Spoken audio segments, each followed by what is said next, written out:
Powered by Riverside FM. Welcome to Sleuths Unleashed, unraveling criminal cases with your podcast hosts Victoria Kennedy and Susan Gonzalez. In this podcast, we dive deep into the world of crime solving, exploring both the mysteries that baffle and the breakthroughs that inspire. Whether it's cold cases, unsolved disappearances, or the innovative techniques that crack the toughest puzzles, we bring you stories that captivate and challenge the mind. Join us as we uncover the truth, one case at a time. Stay curious, stay vigilant, and let's get sleuthing. Hello, everyone. Thank you for joining Sleuths Unleashed today. We have another great podcast for you coming along. Of course, myself, I'm a host, Susan, and then I have my co-host, Victoria. And today we're just going to be talking about the disappearance of Alissa Turney. You know, I do have to say that once this case was brought to my attention, we have to think about this, right? There's so many cold cases, so many missing persons cases that are pretty much floating throughout the true crime community. So being able to keep up with just about every single one of them is going to be nearly impossible.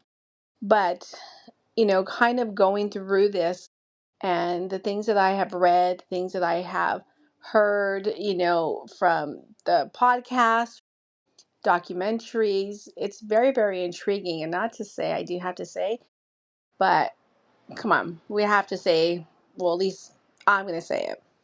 Her dad, stepdad, talk about creep. He is a creep. And so this case, I picked it up because I live around the area, and it kind of intrigued me that she's been missing since 2001, and it's really never been talked about, or I've never heard about it until just recently. So it kind of intrigued me that this case had been around so long and she hadn't been spoken about. So I just want to kind of give a little bit of background on the case itself.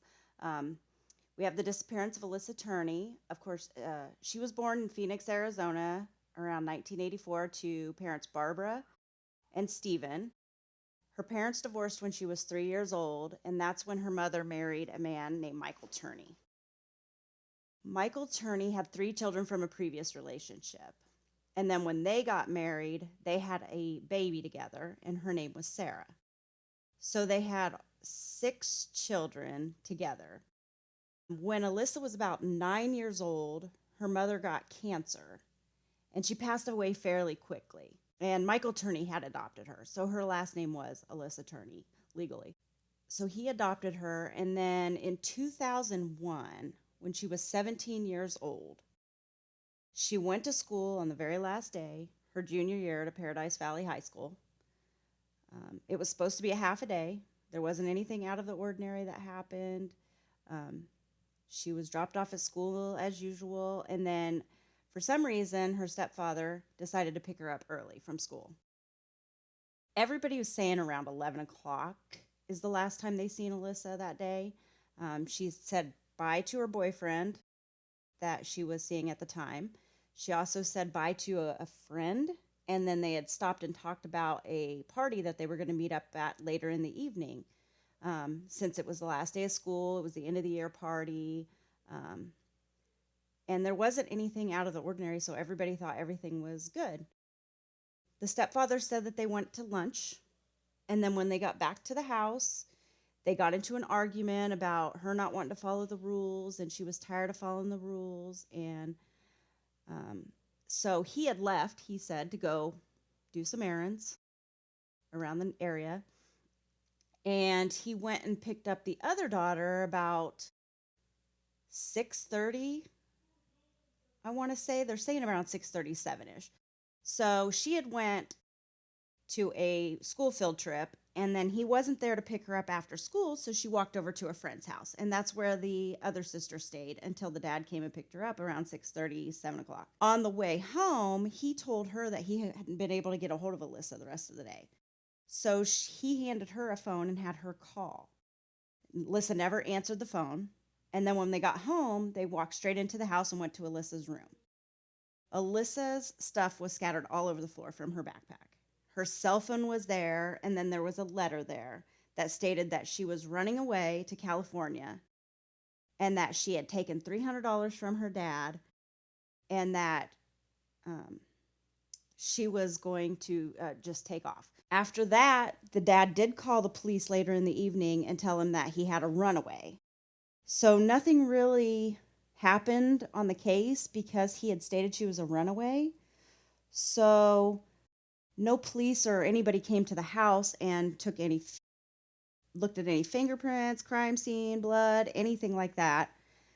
They marked her down as a runaway person, and then it just kind of went on from there. There was nothing else until about 7 years later, I believe, is when something happened to where they decided that they were going to look into the case. That was, which was really strange, was a serial killer down in Florida that had killed someone and was arrested for it and in jail. And then at the time, they came in and they said, I'm going to make you famous. I killed a girl in Phoenix, Arizona. Her name is Alissa Turney. And so they got the police down to Florida and had him ID her in a photo lineup. And he ID'd her in a photo lineup. But come to find out, after they researched, he never had anything to do with her. They hadn't they couldn't place him in the same place as she was or anywhere near her. So then that's when it began to become apparent that she disappeared because nobody had heard from her for 7 years now. So that's when the police started investigating, looking into the case deeper, and then finding out that all this crazy stuff had happened over the years. So I kind of want to get your opinion on what has happened so far before we go into like the crazy details of the stepdad and all the police.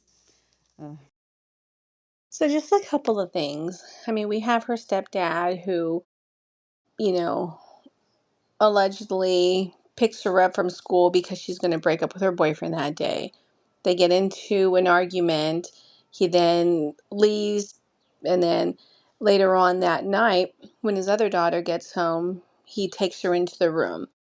And that's when they find out everything's all scattered and there is a note. Well, why is that going to be the first thing you're going to do? Why are you going to take your daughter into a room? What are you trying to show her?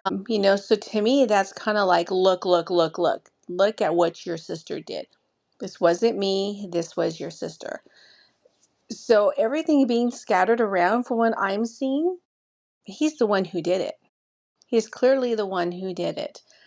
Um, but do we know if there is any type of a handwriting analysis done on that letter? They did say that some of it was her writing, but it looked like the last sentence may have been like forced or not really written by her. And I think it's because she had previously threatened to run away to an aunt in California. So we know she had an aunt in California and had made the threats previously, but so she may have wrote that. She could have wrote that letter anytime over the last few years. No, that's very true. And not only that, but I mean, just the fact of knowing that he used to be a police officer and how this so-called famous serial killer, well, he was going to be made famous, all of a sudden had some type of connection with this. So is there a connection between the stepdad and this serial killer? Was this someone who he has had, sorry, I can't talk, any type of interaction with this individual? I mean, And I I find couldn't that kind of odd. I couldn't find anything that matched him up to that, which is really strange. But the thing that I was listening to was something about he had found her. He said he had traveled through Phoenix, Arizona, and found her in a van, which I know that the dad had some kind of van because that's where the whole story took a turn when they even started investigating this Alissa case because they went over to do a search warrant on Alissa at the house and found that there was like 26 pipe bombs in his van and this 97-page manifesto that he was writing about he was going to blow up this electrical union um, place that had done him wrong and that two of their guys had came after him and they are the ones that killed Alissa and he followed them and killed them and he buried them in Desert City. or Desert Center, California. I keep calling it Desert City, but it's Desert Center, California. And that's where he buried these two men. And ultimately, that's where Alissa was buried, or however, in this manifesto that he stated. So then he ends up getting in trouble for that instead, with having the bombs and all the weapons, and goes to jail and goes to prison for 10 years for that. So I'm not quite sure where the serial killer comes up with the idea before all of that takes place. I was trying to find a connection, but I have yet to find one. Yeah, that's just, it's, I don't know, it's really odd. And I mean, he very well could have been, passing through Phoenix. But like I'm saying, it's just really, really odd that we have someone who used to be a police officer, and now there's this person who's also involved, who has also had his own trouble with, with law enforcement. So to me, that kind of raises a huge red flag in regards to that. But when it comes to this dad, I mean, he's a very angry person. He has all this, stuff inside of the van. He's recording everything, but yet when she goes missing, that tape is actually missing as well. So is that tape with her wherever she's buried? Because you know as much as we would like to say she's still alive, we all know deep down inside she's not. And it's unfortunate because she was, my God, I can't even begin to say how badly abused mentally. She was abused and, you know, I mean, sexually assaulted. I mean, it's horrible. Well, and that's another thing is that the sexual assault is they have a video of, like, a home video of her, and it was like in 1997, I believe. And the sister Sarah was recording, and the dad was telling her to stop recording. But then you can hear Alissa in the background yell out, "Dad is a pervert." And you can hear her plain as day say that.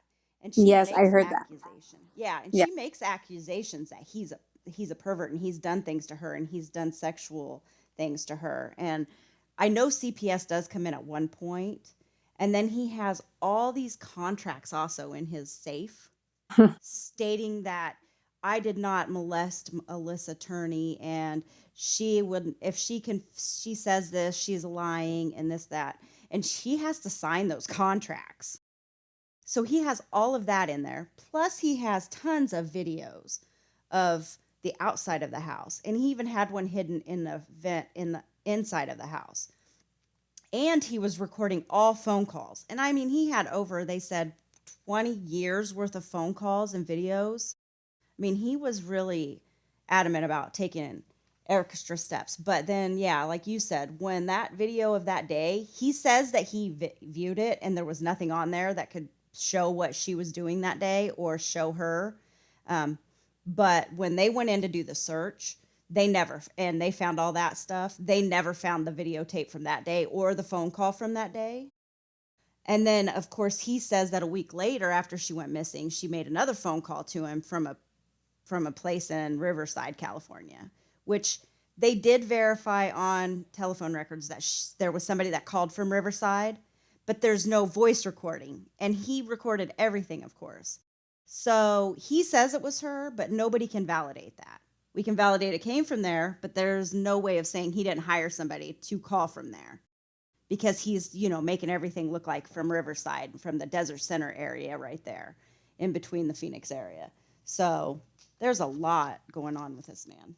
That's funny that you had mentioned that about the phone call, because that's the first thing that I had seen was, this is literally a person, as if he said, "Hey, I need you to go here and just call me at this time, and I'm going to give you the money to do this." Like, this person did not know why. And I actually feel it was a guy, to be honest with you, why he was doing this. I think it was literally like, this druggy kid who, needed some money to get high, and said, "Okay, that's not going to be really far. I'll do it."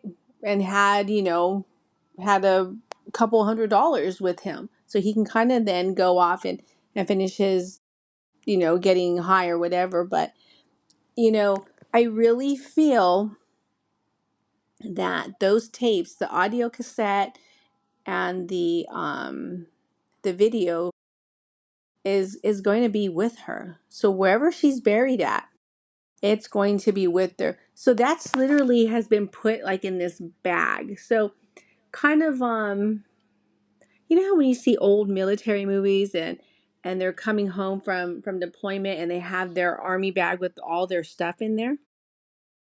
Okay, so it's not that exact color, but it's that material. Okay. So I'm even wondering, well, I wonder if she's also in that bag, or is this something that's just placed next to her, like wherever she's buried at.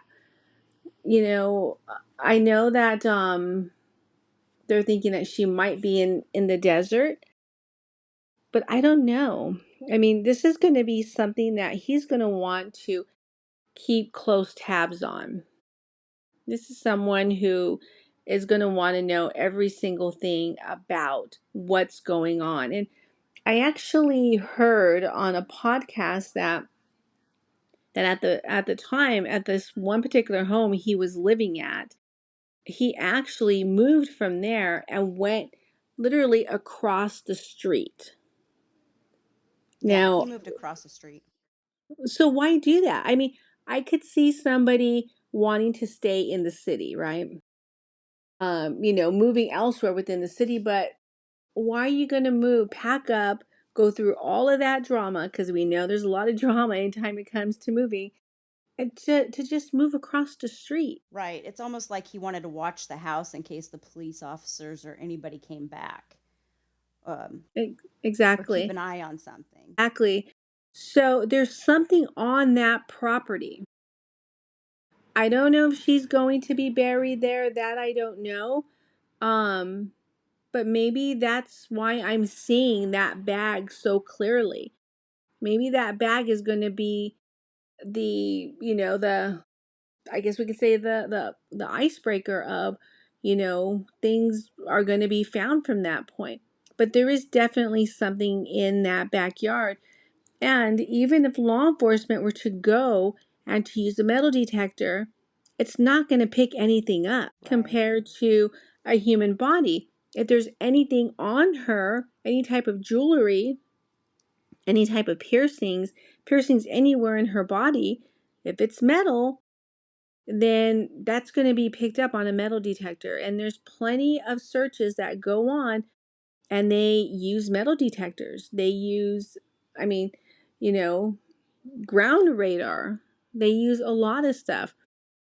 So there's something in that backyard. Well, and when I was looking more into the case too, it was strange that he just pretends like he worried about her, you know what I mean? And Sarah would say he's always looking for her. Um, he would make several trips to California and he would make different trips all over the place. So it's like he going back to search or make sure her body was still where he put it? Was he, making sure that everything was still in the place that he wanted it? Because I'm not quite sure how long he stayed in that house. So maybe the stuff is still buried there. Is that what you're getting? That it's still buried there now? Like, Yeah, so there's something there. I don't know exactly what. That's why he decided to literally move across the street, right? Because to him, well, if anybody wants to come and talk to him now, instead of going to that home, they now have to go to his new home. And what does he have to worry about? There's nothing that he has to worry about because there's nothing in this house or anywhere on that property that will link him to the disappearance of her. But if he's at the main house, then there's things that are there that will link him to the disappearance. So, I mean, I've worked plenty of missing persons cases. And there's times when they will literally remodel, let's say like the living room, for example, put new drywall up just so that way they can hide whatever inside of the walls. And this happens. Is there something inside of that house? in the walls? Maybe. Maybe, Well, I and he mean, liked to do a lot of things. Like he had a lot of weapons and a lot of like military style stuff. And well, like you said, he was an ex-cop. So for Maricopa County Sheriff's Department. So he knew all of that as well. I mean, he knew a lot of information to where he could almost get away with the perfect crime. Um, and to this day, I mean, they haven't. I mean, they did charge him with it, but he wasn't found guilty of it because they didn't find a body. They have no evidence, no blood, no anything. The only thing they have is that she's never used her social security number. She's never contacted anybody from her family since she disappeared that day. She still had $1,800 in the bank when she left, which is really strange because why would you leave a letter saying taken $300 from you, Dad, but you have $1,800 in the bank? Why wouldn't you just take your $1,800 in the bank? That's all yours if you're running away and run away because $1,800 is going to get you a lot farther than $300 is. So that doesn't make that's any true. sense either. And then what about the aunt? Did you contact the aunt where she was supposed to go to? Did anybody talk to the aunt? I mean, was there really even an aunt? I mean, I think there was really an aunt that lived there, but I've never heard of anybody even having any doing any socializing with her or anything like that. I mean, I think once she was reported as runaway, nobody really worried about it after that. I mean, he had them all fooled until they all did a 2020 special where he gave out some information about picking her up early from school and what they did that day. Nobody knew that. Nobody knew that he picked her up early from school that day until that 2020 episode. And then all of his family, brothers, sister-in-law, his kids, none of them, even Sarah, she didn't even know that happened. And then that's when she kind of started getting the idea of maybe something's weird here, and started to kind of change her opinion on the dad. Because then it was like, why is this story just now coming out? Why didn't you tell me all this at the time? Why were we not like looking for her? Because this just doesn't seem right now. And you hid all that from me. And then Sarah did mention also that he had a pickup truck.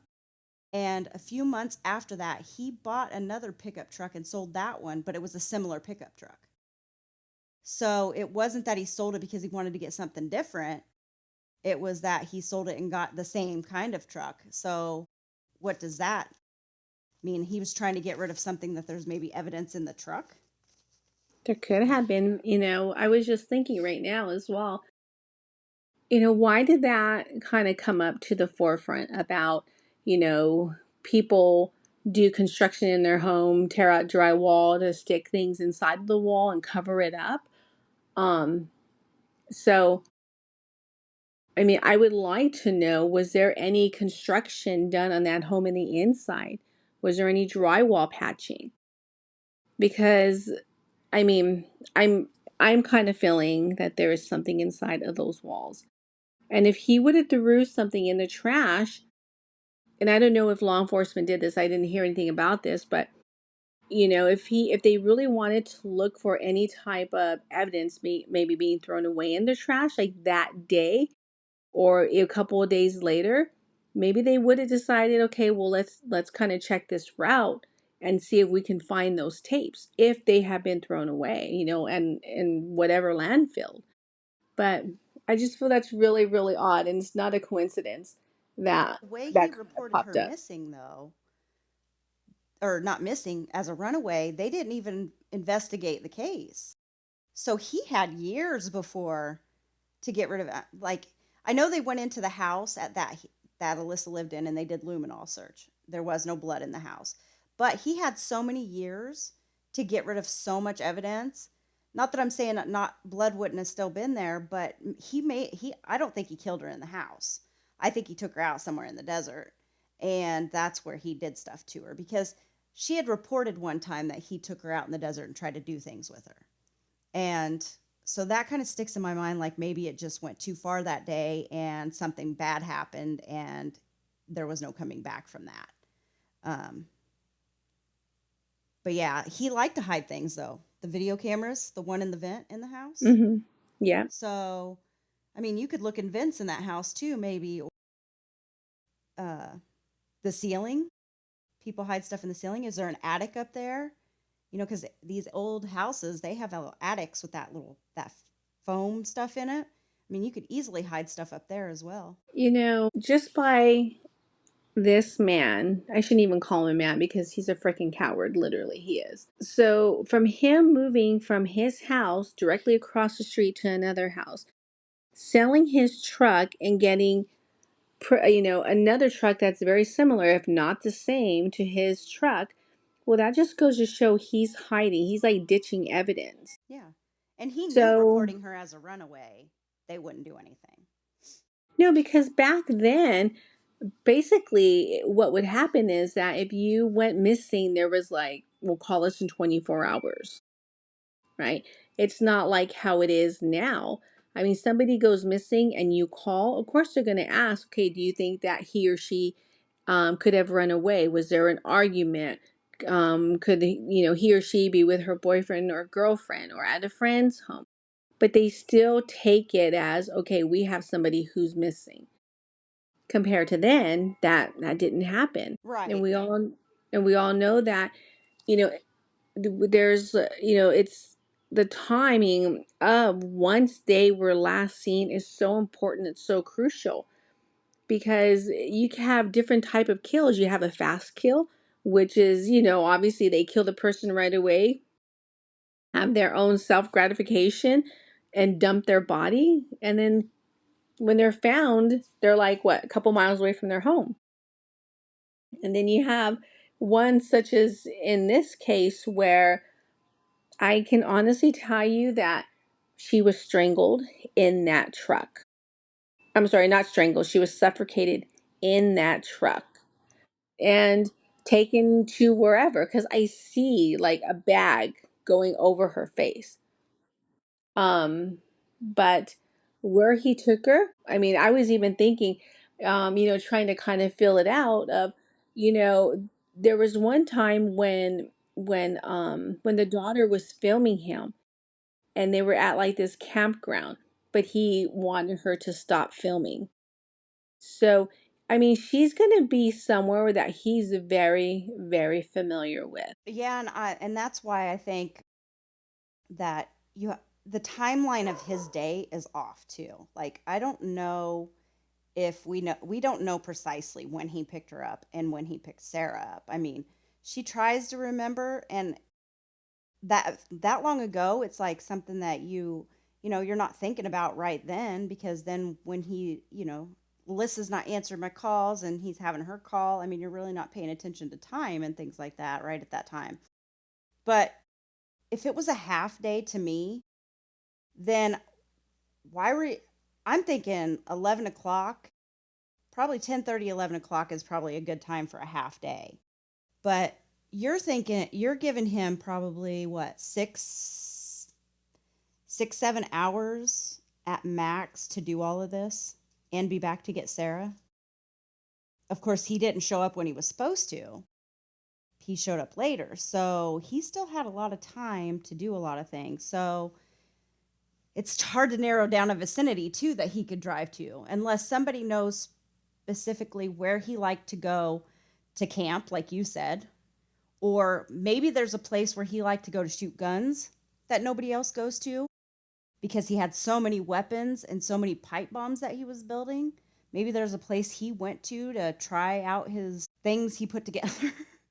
All his, because it just blows my mind that he had 26 pipe bombs. I'm like, he probably went somewhere to try to see if they worked, but it had to be out in the middle of somewhere. So it's like, where did he like to go out and do all this stuff? Because obviously he was a big gun man, a big bomb person, wanted to do all this stuff. So there has to be something. But then I was paying attention to a podcast where it said that his brother lives 2.5 hours up north. And isn't that like up near like Flagstaff and where there's more like cabins and wooded area and um, Wait a minute, different, you just said cabins, remember? yeah. Okay, so remember one time we were talking about this, and I said I see cabins, like old broken down cabins. Didn't I say that? Like old broken down cabins? So that's also, something that can be looked into as well. Because again, he's going to go somewhere where he's familiar with, where he's going to know the layout, where he's going to know how the traffic works, if it's isolated, if it's not. And I really feel that this was something that was premeditated. So it was already laid out. He already knew what he was going to do when he was going to do it. But he ended up suffocating her because he was trying to essay with her again. And that's when she was putting up a fight, like kind of like a struggle, I want to say. And then he just put a bag, or he put something over her head. That's what I am seeing. So it would have been interesting to know, did he have any scrapes or any type of wounds on his hands or on his arms? Something that would be similar to like a fingernail scratch, or like if you accidentally, if your fingernails are too long and you kind of jab your skin, I mean, you're going to bleed. Right. And you know a person's going to fight back. I mean, it's not like she was a small child either. She was 17 years old and she was getting ready to be, and that's another thing, she was getting ready to be old enough. I mean, she was going to be an adult. And then he wasn't going to have any control over her anymore. He was going to have nothing. He couldn't say nothing. He couldn't do anything. He couldn't keep track of her. He couldn't boss her around. He couldn't keep tabs on her and do everything that he was wanting to do to her. So I think that the cabin thing that you said, like that, you also said something about a cross. So you said there might be a cross there too, around where she might be. Yeah, I just see old type buildings. So like just a broken down area where maybe once, people used to go, and they would, go to this place, maybe like for day trips, things like that. But I do see a cross. And now I know I said this on a previous podcast, and maybe, maybe there's some people who have not listened to that. But the way I work when it comes to any type of cold cases or missing persons cases is that I actually am fed those images. So when I see those images, sometimes it's so clear as day. Sometimes it's really not clear. And then sometimes as I'm talking about the case, then I get those impressions. So just like on previous conversations we had, I knew that she had already been suffocated, but I did not know that he had actually tried to SA her. So as conversations about this go on, the more I guess we can say visions are fed to me. So, and like the whole wall thing, I mean, that's really bizarre because we've had plenty of conversations about this. And I've never once mentioned anything about the wall. No, I've never heard you talk about the wall at all or anything being hidden at that house. But that would make sense though, because if you're hiding something in a wall, who's going to really look in a wall? You'd have to take down the whole house to start looking in a wall. Well, yeah, I mean, obviously, but I mean, think about it. How often is law enforcement just going to say there's something inside of the wall, or evidence could be hidden inside of the wall? And, it kind of, how are they, even back then, they're not going to have anything to put on the wall where they can try to find maybe there's something inside this particular thing.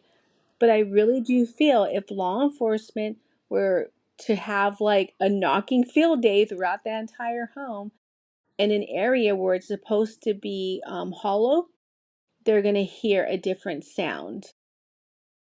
But So also maybe the sister, if she listens to that part, will think of somewhere that he liked to hide stuff that's very true. that That's she very didn't true.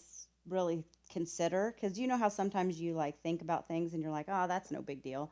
But then you hear somebody else say something and then you go, oh, he liked hiding stuff here. Or he had a floor that he liked hiding stuff in, or vent, or, well, the camera. That makes me think he liked hiding stuff in different places, because nobody knew about the camera in the house.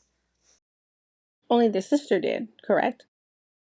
I don't even know if the sister knew about the camera that was hiding in the front room. I thought it was all the cameras on the outside they knew about, but not the camera that was hidden in the actual front room in the vent. I may be I wrong thought about that she too. I thought she knew, but I could also be wrong as well. I'm Yeah, telling you, she might have known. there's too many of, um, to become like a 100% true crime expert.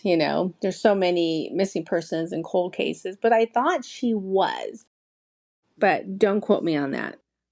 And another weird thing that I wanted to bring up was the boyfriend. So when he called the stepdad and he said that Alissa ran away, and he picked up Alissa early because she didn't want to be with the boyfriend anymore, and was trying to break up with him and get away from him. He gave the boyfriend a telephone number. And that boyfriend called that telephone number every single day of the summer, and nobody ever answered it. Talk about trauma. I mean, And he how was traumatizing sad. is Yeah. And I, like I said, I even asked, does he still have the phone number? Do we know what the phone number is? Like, can somebody go back and backtrack who that number belonged to? Was it the dad's, like a cell phone the dad had that was hidden, that maybe you could pull records from to see where he was at that day? Um, because nobody ever answered it. So obviously it rang, but it was just a generic voicemail. Who did it belong to? Why even give him a phone number like that?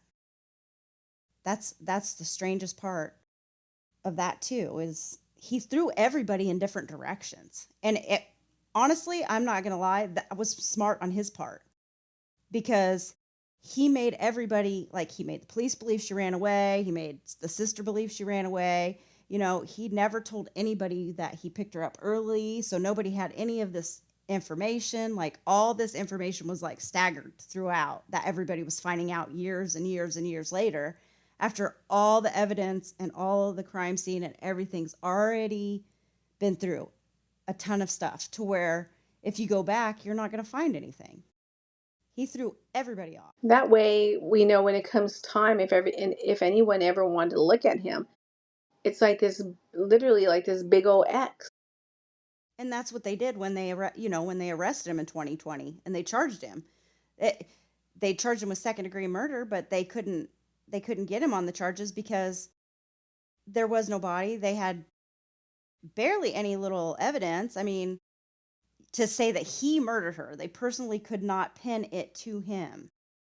When you get the feeling, because of just the way that he talks about things, um, and the way he says things, and the way he tries to manipulate this whole situation, um, it's just crazy to me. Because, like, every time she puts out a podcast or a video, the sister Sarah, he has to go on and put on a YouTube video stating, oh, she's at it again, this and that, and I had nothing to do with it. And I can play a couple clips from him, um, that where he says things. It's just random things about her pulling one of her little soap opera episodes again, or how the police turned the family against him, or how he was acquitted, so that means he didn't do it. Sir, just because you were acquitted doesn't mean you didn't do it. OJ Simpson was acquitted and everybody in the world believes he did it. I mean, there's a lot of people in this world that are acquitted that didn't do it. There's also a lot of people that are in prison that didn't do it and got charged and got found guilty of doing it. So just because you were acquitted means nothing to me. Going back to the home, I would like to know. I'm gonna have to do some research and find out who owns that home, because I'm so curious.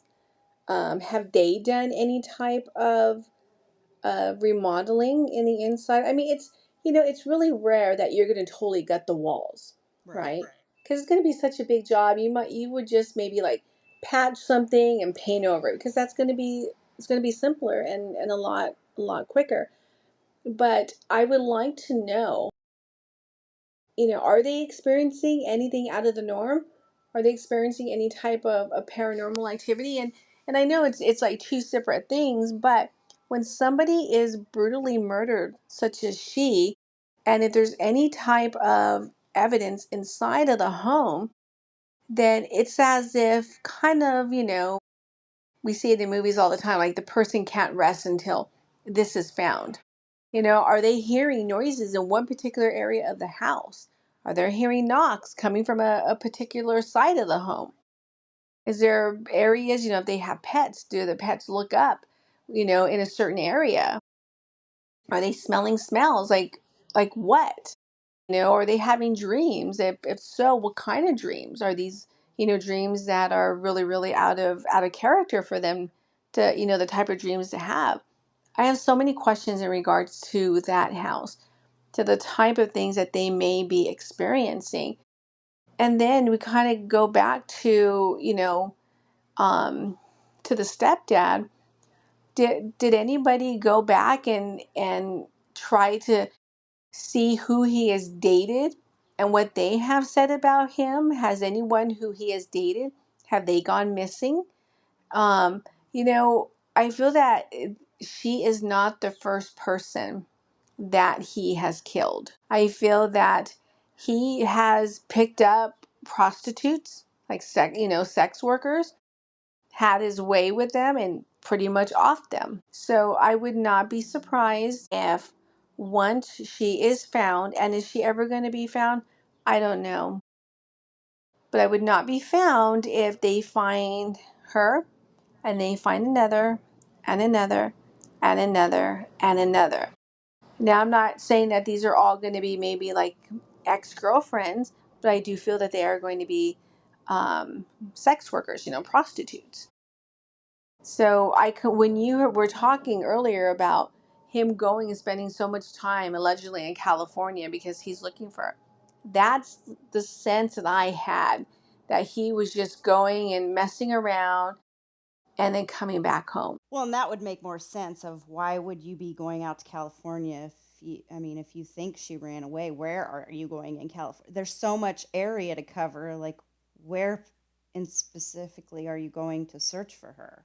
Because, just recently, well, in it, they found a body in the Desert Center area, and they decided to do dental records on comparison against it, and it was inconclusive. And I'm sure they found many bodies in that area because that is like a deserted town. There's nothing there. I mean, absolutely nothing. It's just old buildings and um, just nothing. You can even go through it. It's just real quick. Um, but they found it inconclusive. So the sister wanted, DNA done on it, which why not do DNA on it if you found the dental records inconclusive? And then, after a while, the police decided, okay, we will. And then they come back to the family or the sister and tell them, well, if her DNA matched that DNA, it would have pulled up in the system because her DNA is already in there. But so to me, though, why would you even do dental records and get the family's hopes up and try to match dental records if you already knew that the DNA was in the system and you ran it across and it didn't match up to Alyssa's? That makes no sense to me. It's like almost like, do you really just not want to do the DNA because it's too much money, or why are you doing that? Why? It blows my mind because I don't know. It's just common sense. Why do dental records if you already knew the DNA didn't match? You wouldn't. So something's off there. And of course, the dad had his peace of mind too to say about the DNA and what he got in the DNA, but I'm not even sure that he knows what he's talking about because he says it was in his, what do they call those that you get when you get arrested? They give you a lawyer. Oh, your Miranda rights that we're talking about? No, who's the lawyer that they give to you for free? Oh, the public defender. Yes, the public defender. He got the file and everything from his public defender. Like, that was when you were arrested, I would assume, because why would they give you that now if you're not even charged with anything now? So the DNA he's talking about, which of course I can put a sample of what he said too, it doesn't make any sense. there's no sense to be made of what he's saying, that they tested it and they couldn't pull DNA from it, and that's why they didn't find any DNA and couldn't match it up. No, they said it didn't match because she was already in the system. So everything is like going 500 different directions with him. So, it's like he always has to add his 2 cents to everything and make it go in like a spider web so that everybody's confused about what's going on. So nothing makes complete sense. So, when somebody goes missing, well, now, back then they didn't do this, but the law enforcement will ask you to give them a sample. So that way, if a body is recovered, they can run it through the NamUs database and see if any type of match kind of comes through. So even though it's been so many years, the sister can still go back. The law enforcement can go in and submit the sister's DNA. So do we know if that's been done? Well, I believe they have the sisters and her and Alyssa's real dad's DNA. Okay. And they have it. But the only thing that throws me off is when they find a Jane Doe, do they automatically take that DNA and just run it through a system? Or does somebody have to pay for that? Like, do you have to get funding to run that? Because there's so many missing people that they find, and on NamUs, there's so many bodies. Do you think they can afford to put all those bodies through the system like that when they first find them? I don't think so. And if the families were educated, and unfortunately, I mean, I'm not saying this is something bad on the family's part, but when somebody goes missing, I mean, it's not like there's something there's not like a what to do if your family member goes missing subject when you're in school. But unless somebody has knowledge that there's an existing database, or law enforcement tells them, they're not going to know. So when you go into that database, and I mean, I want to say there's people in that database from like 1906, and there was no DNA then, but there's dental records. So with that, families were now to come forward and say, you know what, I heard that my great grandma went missing. I want to submit my DNA. Eventually there's going to be hits, but the thing is that every person who's ran, I mean, that's going to cost some money.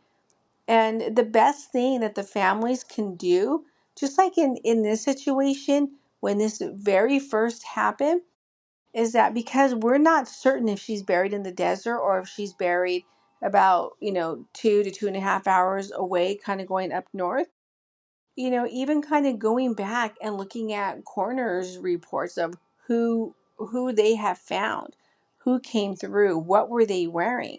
I mean, did the stepdad ever say what she was wearing? Was that ever even asked? Maybe that's something I missed. I don't think I have that either. That might be something I missed, or it's not out. It might not be public knowledge just for the fact that it was, the case was so long and maybe the police kept that to themselves. I don't know. Sarah might have mentioned it and I might just be missing that one. But I I think, mean, like you that said, in 2019, they found that Desert Center, that body right by the uh, highway in Desert Center. But I'm just saying, what makes me question the police, per se, is don't call the family and say, we're going to do dental records. If you already have a system that runs these DNAs through them and then you tell the family, we're going to run the DNA. Oh, just kidding. The system didn't pick it up. It would have picked it up. That makes no sense to me. It's like, are you lying? Like, do you just not want to run the DNA?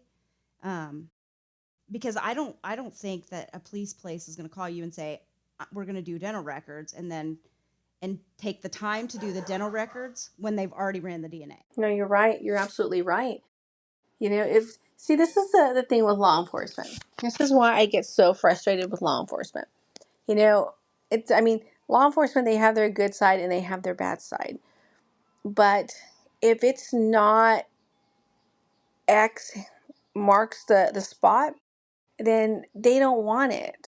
And they say that they work off of a scientific mode, but the fact of the matter is that they don't go and actively search. And even though they say, oh, well, it's an open and active investigation, that's a bunch of BS because it just gets continuously buried and buried and buried and buried. So unless someone says, hey, I know where she's buried at, we also have to look at it two ways. Are they going to take the person serious?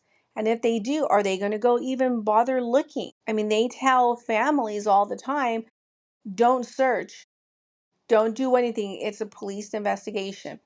I'm sorry, but if my child, heaven forbid, went missing, there's not going to be anybody in law enforcement to tell me not to search. Oh yeah, nobody's gonna stop me. If No, somebody tells me that they have a clue that my child's somewhere over here, I'm going over there.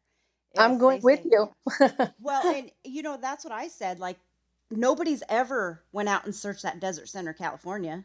Nobody's ever went out there. They've said they wanted to, but nobody's ever actually went out there and done a search of that area. Are we Nobody's going? looked.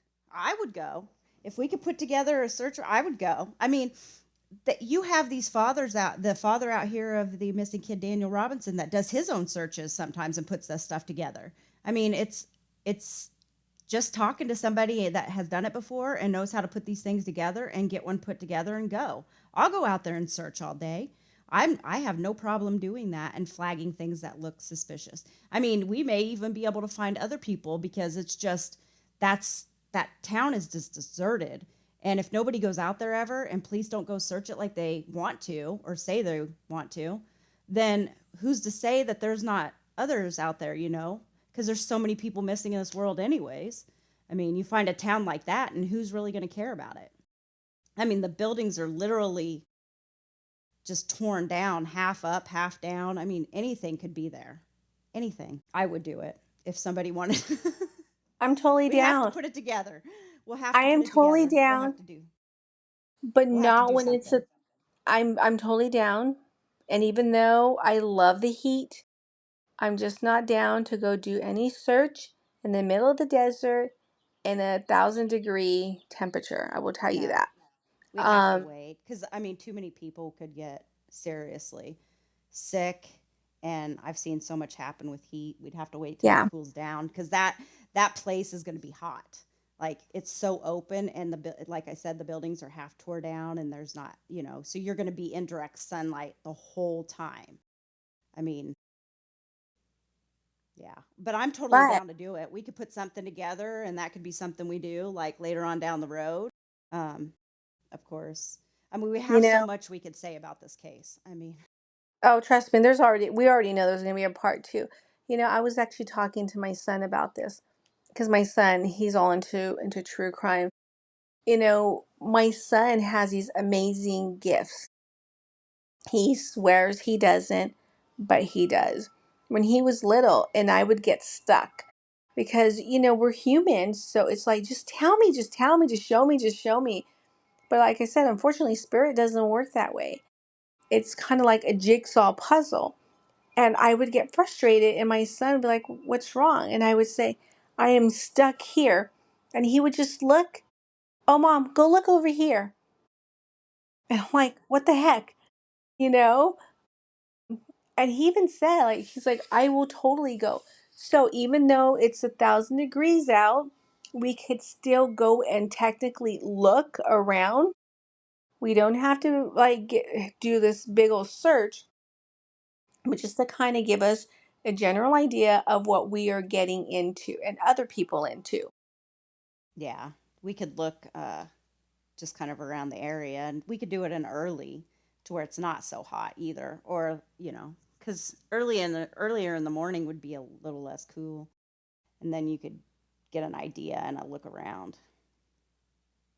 I'm down. We can definitely plan something, I am but totally down. I am down to go searching for missing persons any time of the year, unless it's in an open desert with no trees and it's 1,000 degrees outside. I will like the tell you Daniel that. Robinson case. I went and did that search, and it was hot. It wasn't too hot yet, because it wasn't over like 90 degrees here yet, but it's still hot because you're out in that direct sunlight. So that's what gets you. It's the direct sunlight that you're in, even if it's cool.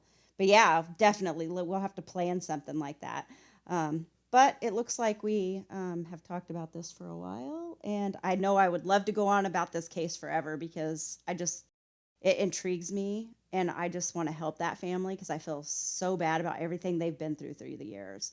But I definitely would like to do another podcast on this later on down the road. Hopefully we get some more details and information, and more things come to light on it too. And maybe we'll find something out for this family.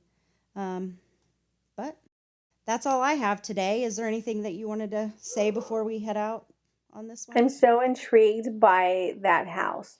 So, as I mentioned earlier, anytime, I guess we can say curiosity is kind of going through my mind, it's not going to settle until I'm able to speak with the current owners to see what's going on. And do they even know that the house that they're living in, that she went missing from that house? There's going to be something. There is definitely going to be something. Well, you could definitely find out who lives there now, and they might even be intrigued. So, If they were to say, you know what, if you're ever in the area, you're more than welcome. I'll be like, I'm on my way. I'll be there hold on, let me Google this. I can have her here in 45 minutes on an airplane. I'll be like, Susie, how far away are you?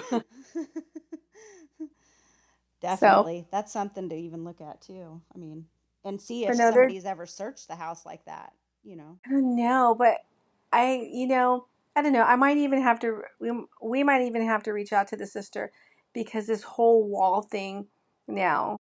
So Yeah. there's, as I mentioned, there is a reason. Why am I going to move from my home? Because, we have plans to move. But why am I going to move from my home to the home that's across the street? That makes absolutely no sense. Right. No sense at all. I can understand buying another house across the street. Maybe you want to rent that and use it for additional income. I could see that. But moving from point A to point B, it makes no sense. So it just goes to show that there is something in or around that house that he does not want anybody to find. And if somebody at that moment in time were to find anything, I feel that he would want to go out with a gunfight. Well, everyone, that completes our podcast today. But if you have any questions and like any cases you want us to do, of course, you're more than welcome just to send us an email. We have our email address at sleuthsunleashed@gmail.com. You can reach out to us there. We also have a Facebook page, an Instagram, and a Twitter. I believe we have TikTok too, but it's on Sleuths Unleashed. I'm not quite sure, but there's all those apps. But if you guys have anything for us, you can give us a tweet, Twitter, X, whatever, and email.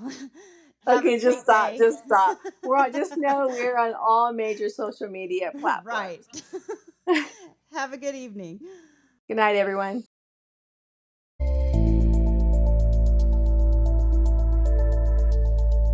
Thank you for joining us on Sleuths Unleashed, Unraveling Criminal Cases. We hope today's episode sparked your curiosity and gave you a fresh perspective on the art of crime solving. Don't forget to subscribe, leave a review, and share this podcast with fellow sleuths. Stay vigilant, stay curious, and until next time, keep unraveling the mysteries of the world.